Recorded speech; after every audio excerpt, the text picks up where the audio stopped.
ഓരോ മനുഷ്യനും ഓരോ അവതാരം പോലെ വ്യത്യസ്തമാണ്.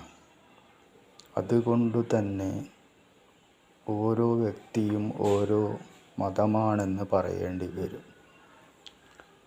അവരുടെ ദൈവിക ആരാധന അവരുടെ മനസ്സിനും ഗുണത്തിനും ബുദ്ധിവൈഭവത്തിനുമനുസരിച്ച് മാറ്റമുണ്ടാകും. ഒരേ സങ്കല്പത്തിൽ തന്നെ ദൈവത്തെ ആരാധിച്ചാലും അവരുടെ മനോഗുണത്തിനനുസരിച്ച് ഗുണങ്ങൾക്കനുസരിച്ചായിരിക്കും അവർക്കുണ്ടാകുന്ന അനുഭൂതിയും മാനസിക അവസ്ഥയും അവർ ബുദ്ധിയിൽ മനസ്സിലാക്കുന്നതും. അതുകൊണ്ടാണ് ഒരു മനുഷ്യനെ പോലെ മറ്റൊരു മനുഷ്യൻ ഉണ്ടാകില്ല എന്നു പറയുന്നത്.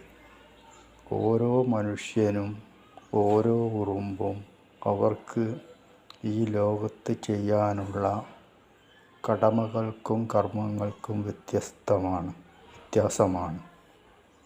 അതുകൊണ്ട് തന്നെ അതിനനുസരിച്ചുള്ള മാറ്റങ്ങൾ എല്ലാ ജീവജാലങ്ങൾക്കും ഉണ്ടാകും.